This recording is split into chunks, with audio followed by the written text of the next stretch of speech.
امریکہ بغیر ڈیل کے ایران جنگ سے بھاگنے کو تیار، ڈونلڈ ٹرمپ نے جنگ ختم کرنے کا اشارہ دے دیا، کہا معاہدہ ہو یا نہیں امریکہ ایران جنگ سے بہت جلد نکل جائے گا۔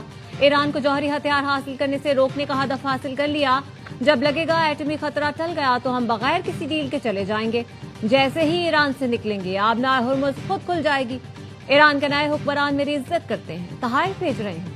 ایران سے مذاکرات میں باقر کالباف بھی شامل ہیں۔ صدر ٹرمپ پاکستانی وقت کے مطابق کل صبح 6 بجے قوم سے خطاب کریں گے۔ ترجمان وائٹ ہاؤس کا کہنا ہے صدر ٹرمپ ایران سے متعلق اہم تفصیلات دیں گے۔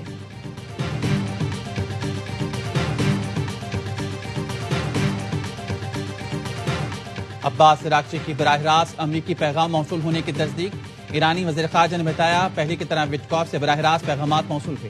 پیغامات کے تبادلے کا یہ مطلب نہیں کہ تہران واشنگٹن سے مذاکرات کر رہا ہے۔ ایران اور امریکہ میں اعتماد کی سطح 0 ہے۔ امریکہ کے 15 نکات کا کوئی جواب نہیں دیا۔ امریکی وزیر خارجہ مارکو روبیو کہتے ہیں امریکی فوج جلد اپنے تمام مقاصد حاصل کر لے گی۔ ایران کے خلاف جنگ فنش لائن کے قریب ہے۔ آج یا کل نہیں لیکن جلد ایران جنگ ختم ہو جائے گی۔ جنگ کے بعد نیٹو کے ساتھ تعلقات کا اثر نو جائزہ لینا ہوگا۔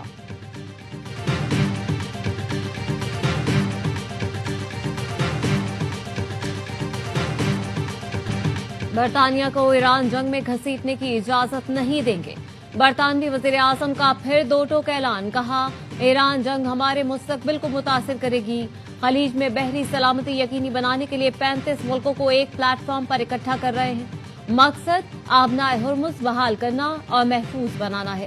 جاپان اور فرانس کا بھی ایران جنگ کے خاتمے اور آبنائے ہرمز کھولنے کے لیے مشترکہ کوششوں پر اتفاق۔ جاپانی وزیر اعظم نے کہا ملک کی ضروریات کے 90% تیل مشرق وسطی سے حاصل کرتے ہیں، اس لیے خطے میں کشیدگی کم کرنا اولین ترجیح ہے۔ صدر میکرون نے کہا اقوام متحدہ کے چارٹر اور جمہوری اقدار پر یقین رکھتے ہیں۔ G7 ملکوں کے ساتھ مل کر دفاعی اور معاشی سیکیورٹی کو مضبوط بنانے کے عزم کا اعادہ۔ پولینڈ نے بھی امریکی اور اسرائیلی درخواست مسترد کر دی۔ پیٹریاٹ دفاعی نظام مشرق وسطی بھیجنے سے انکار۔ پولش وزیر دفاع نے کہا پیٹریاٹ بیٹریاں اور ان کا اسلحہ پولینڈ کی فضائی حدود اور نیٹو کے مشرقی محاذ کے دفاع کے لیے استعمال ہو رہا ہے۔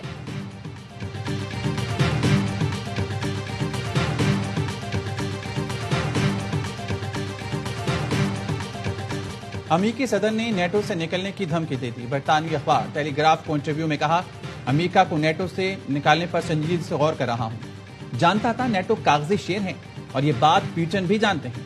یوکرین کے تحفظ کے لیے امریکہ نے اپنا کردار ادا کیا، حالانکہ یہ امریکہ کا مسئلہ نہیں تھا۔ ہم نیٹو کے لیے ہمیشہ موجود ہوتے ہیں لیکن وہ ہمارے لیے موجود نہیں ہوتا۔ امریکی صدر نے برطانوی وزیر اعظم کیئر سٹارمر اور برطانیہ کی فوجی صلاحیتوں پر بھی تنقید کی۔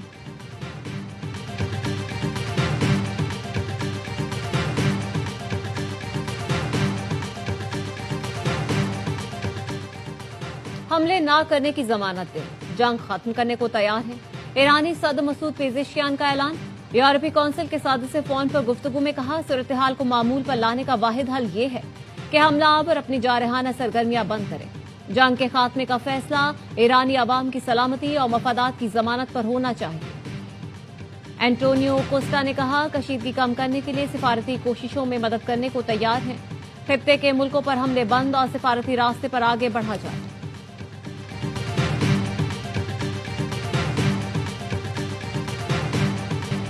تہران میں شکریہ پاکستان کے نعرے، ریلی کے شرکاء نے پاکستان سے بالہانہ محبت کا اظہار کیا۔ سبز ہلالی پرچم اٹھائے خواتین نے پاکستان سے اظہار تشکر کیا۔ پلے کارڈز پر لکھا تھا پاکستانی عوام کی محبت ایران نہیں بھولے گا۔ رات گئے ریلی میں ایرانی صدر اور وزیر خارجہ عباس اراغچی کی بھی سرپرائز انٹری۔ عباس اراغچی نے کہا ریلی میں اپنا اور شرکاء کا حوصلہ بڑھانے آیا۔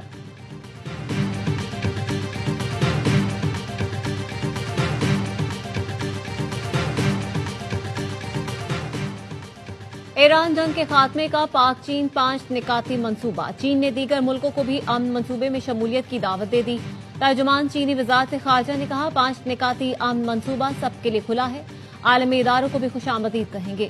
منصوبے میں فوری جنگ بندی، جلد امن مذاکرات کا آغاز، سویلین تنصیبات، سمندری راستوں اور اقوام متحدہ کے چارٹر کے تحفظ کو یقینی بنانا ہے۔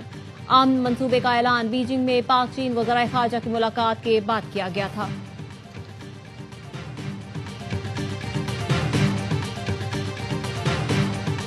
اسرائیلی فوج کا القدس فورس کے اہم عہدیدار مہدی وفائی کو نشانہ بنانے کا دعویٰ.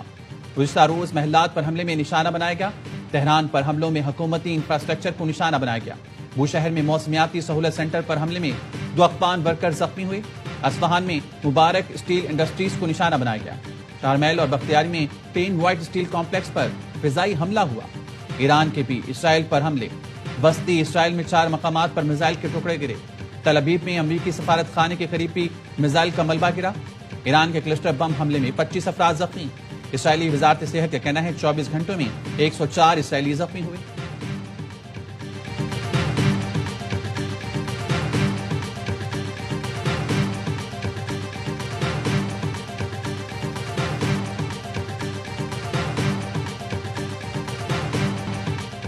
ایران کے خلیج میں امریکی ٹھکانوں پر تابڑ توڑ حملے. پاسداران انقلاب نے تازہ کارروائیوں میں 100 سے زائد میزائل اور ڈرونز استعمال کیے. پاسداران انقلاب کے مطابق کویت میں امریکی ہیلی کاپٹر یونٹ پر حملہ کیا گیا. 1 امریکی ہیلی کاپٹر تباہ ہو گیا. بحرین میں بھی امریکی فوج کی موجودگی والے مقامات کو نشانہ بنایا گیا. حملے پوری شدت اور طاقت کے ساتھ جاری رکھے جائیں گے. ایرانی میزائل نے قطر انرجی کے آئل ٹینکر کو نشانہ بنایا. حملے سے جہاز کو نقصان پہنچا. متحدہ عرب امارات کے علاقے فجیرہ میں ڈرون کا ملبہ لگنے سے بنگلہ دیشی شہری جاں بحق. بحرینی وزارت داخلہ کے مطابق ایران کے حملے میں ایک کمپنی میں آگ لگ گئی.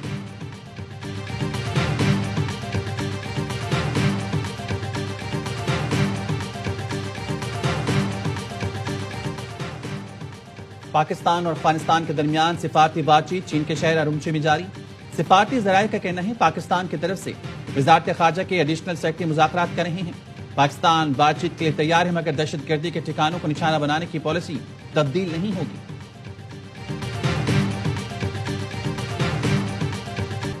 سیکیورٹی فورسز کے خیبر پختونخوا میں 2 کارروائیاں. 13 خوارج مارے گئے.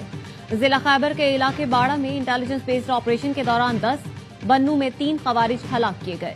ISPR کا کہنا ہے ویژن عزم استحکام کے تحت دہشت گردی کے خلاف کارروائیاں جاری ہیں. صدر، وزیر اعظم اور وفاقی وزیر داخلہ کا سیکیورٹی فورسز کو خراج تحسین. صدر مملکت آصف علی زرداری نے دہشت گردوں کے خلاف آپریشن جاری رکھنے کی ہدایت کی. شہباز شریف نے کہا حکومت پاکستان ملک سے دہشت گردی کے مکمل خاتمے کے لیے پرعزم ہے. محسن نقوی بولے فتنہ الخوارج کی دہشت گردوں اور پشت پناہی کرنے والوں کو کسی صورت نہیں چھوڑیں گے.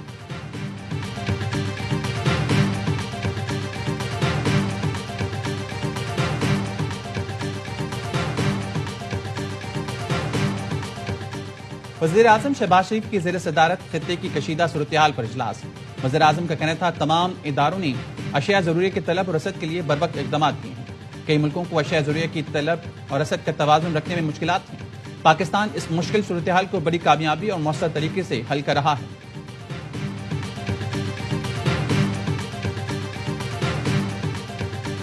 علی ظفر کے دعووں کو جھوٹا اور بے بنیاد ثابت کرنا میشا شفیع کی ذمہ داری تھی. شواہد کی روشنی میں میشا شفیع کا بیان حد تک عزت کے دائرے میں آتا ہے. لاہور کی سیشن عدالت نے ہرجانہ کیس کا تحریری فیصلہ جاری کر دیا. کہا علی ظفر پر ہراساں کرنے کا الزام درست ثابت نہ کیا جا سکا.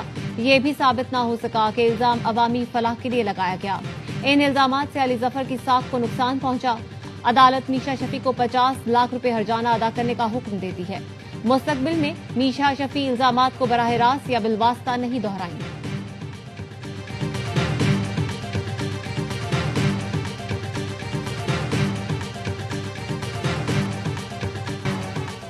سونے اور چاندی کی قیمتوں میں اضافہ.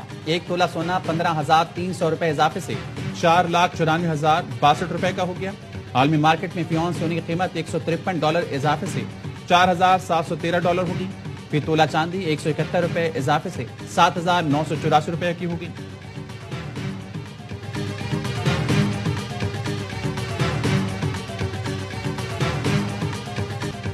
کراچی کے حالات نیو یارک اور برطانیہ سے بہت بہتر ہیں. آئی جی سندھ کا دعویٰ. کہا ایران اور افغانستان کی صورتحال کے باوجود امن و امان بہتر رہا. 3 ماہ کے دوران اسپیڈ کرائم میں 35% کمی آئی ہے. گاڑیاں چھیننے کے واقعات میں 48% کمی آئی. امن و امان کی بہتری کے لیے کام کر رہے ہیں.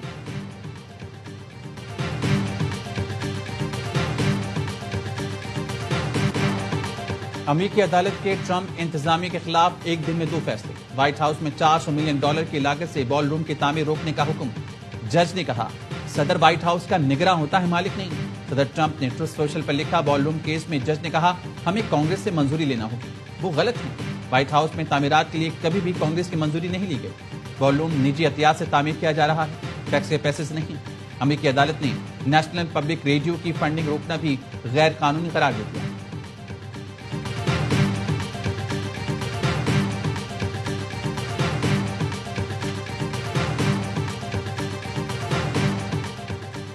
فخر زمان نے معطلی کے خلاف اپیل دائر کر دی۔ 3 رکنی ٹیکنیکل کمیٹی اپیل کی سماعت کرے گی۔ کمیٹی میچ ریفری روشن مہنامہ کے فیصلے کا جائزہ لے گی۔ گیند کی حالت تبدیل کرنے پر لاہور قلندرز کے اوپنر کو 2 میچز کے لیے معطل کیا گیا۔ فخر نے الزامات مسترد کر دیے تھے۔